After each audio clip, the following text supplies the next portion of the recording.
రాజమహేంద్రవరం పార్లమెంటుకు భారతీయ జనతా పార్టీ తరపున పోటీ చేసి గెలుపొందిన పురంధేశ్వరి ఎన్నిక చెల్లదని రాష్ట్రీయ ప్రజా కాంగ్రెస్ ప్రధాన కార్యాలయంలో జరిగిన పార్టీ వారాంతపు సమావేశంలో వ్యవస్థాపక అధ్యక్షులు మేడా శ్రీనివాస్ తీవ్ర విమర్శలు చేశారు. 2024 సార్వత్రిక ఎన్నికలు నిర్వహించడంలో ఎన్నికల సంఘం పూర్తిగా విఫలమైందని, అనేక అధికార దుర్వినియోగ చర్యలకు పాల్పడిందని, గత 50 ఏళ్ల చరిత్రలో ఎన్నడూ ఇలాంటి ఎన్నికల నిర్వహణ ఉండలేదు, వినలేదు అని, ఇప్పుడు జరిగిన ఎన్నికలు పచ్చి బూటకపు ఎన్నికలని, ఈ దఫా ఎన్నికల్లో ఓటర్ వేసుకున్నాడో, ఈవీఎం ఆటోమేటిక్ ప్రోగ్రాం ద్వారా కట్-ఆఫ్ ఓట్లు వేసుకున్నాయోననే అనుమానాలు ఓటర్లను వెంటాడుతున్నాయన్నారు. ఎన్నికల సంఘానికి రాష్ట్ర వ్యాప్తంగా అనేక ఫిర్యాదులు నమోదు కాబడినా ఏ ఒక్క ఫిర్యాదుపైన నేటికి స్పందించకపోవటం ఓటర్ల దురదృష్టంగా భావిస్తున్నారని విమర్శించారు. తనకు కేటాయించిన గాజు గ్లాస్ గుర్తును రద్దు చేసి వేరొక గుర్తును ఇవ్వటం దారుణమన్నారు. ఎన్నికల సంఘం అక్రమాలపై విచారణకు ఆదేశించి రాజమండ్రి పార్లమెంటు ఎన్నిక విజయాన్ని రద్దు చేసి తిరిగి ఎన్నిక నిర్వహించాలని ఆర్పీసీ అధ్యక్షులు మేడా శ్రీనివాస్ డిమాండ్ చేశారు.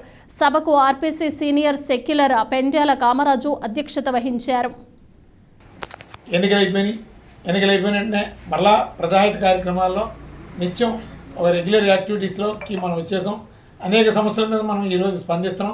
అలాగే మన వారాంతపు సమావేశాలు కూడా నిర్వహించుకుంటున్నాం. ప్రజల్లో ఏంటంటే ఓట్లు ఈరోజు ఓటర్లు వేసుకున్నారో, ఈవీఎంలో ఆటోమేటిక్ ప్రోగ్రాం ద్వారా వాటికి అవి వేసుకున్నాయో అర్థం కాని పరిస్థితుల్లో ఉన్నాయి. నేను ఈరోజు గాలివాటంగా గెలిచినటువంటి పరిస్థితులు కనబడుతున్నాయి. ఉదాహరణకి ఎన్నికల సంఘం పూర్తిగా వైఫల్యం చెందింది. ఎన్నికల సంఘం మనం 6 ఎలక్షన్స్ చూసాం. ఈ 6 ఎలక్షన్స్లో కూడా ఇంత చెత్త ఎన్నికల కమిషన్ నిర్వహణ ఏ ఎన్నికల్లోనే మనం చూడలేదు. ఉదాహరణకు ఒకటే, మనకి గ్లాస్ గుర్తు పార్లమెంట్కి ఇచ్చారు. మన పార్లమెంట్కి గ్లాస్ గుర్తు ప్రచారంలో ఉంటుండగా మన గుర్తును మనకు తెలియకుండా క్యాన్సిల్ చేశారు. మనకు తెలియకుండా గ్యాస్ పండుగ వాళ్ళే మళ్ళీ ఇంకో గుర్తు అలాట్ చేశారు. అంటే ఎన్నికల సంఘం ఎంత అధ్వానంగా ఉందో మేము ఖచ్చితంగా మొదటి నుంచి ఆరోపణ చేస్తున్నాం. మా పార్లమెంటు గుర్తుని ఉద్దేశపూర్వకంగా అధికార దుర్వినియోగంతో ఘోరమైనటువంటి తప్పిదం జరిగింది.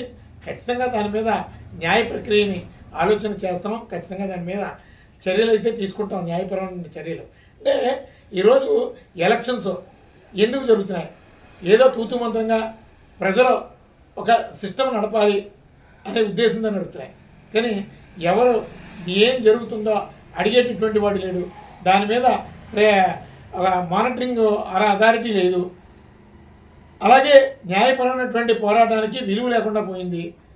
చట్టపరమైనటువంటి పోరాటం అసలు లేదు. ఇక్కడ చట్టం ముసుగులోనే ఉంటుంది. అందుకని ప్రజల్లో ఒక చైతన్యం వచ్చినా, ఏది వచ్చినా ఉపయోగం లేనటువంటి పరిస్థితుల్లో ఉంటున్నాం.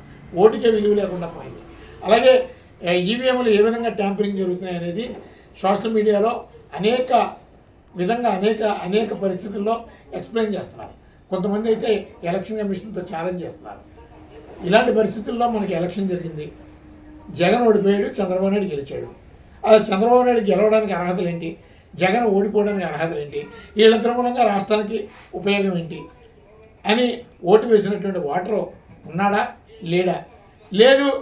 ఆ విధమైనటువంటి ఆలోచనతో పని లేకుండానే ఈవీఎంలే ఓట్లు వేసుకున్నాయా అనేటటువంటి ఒక అనుమానం ఈరోజు ప్రజల్లో ఉంది.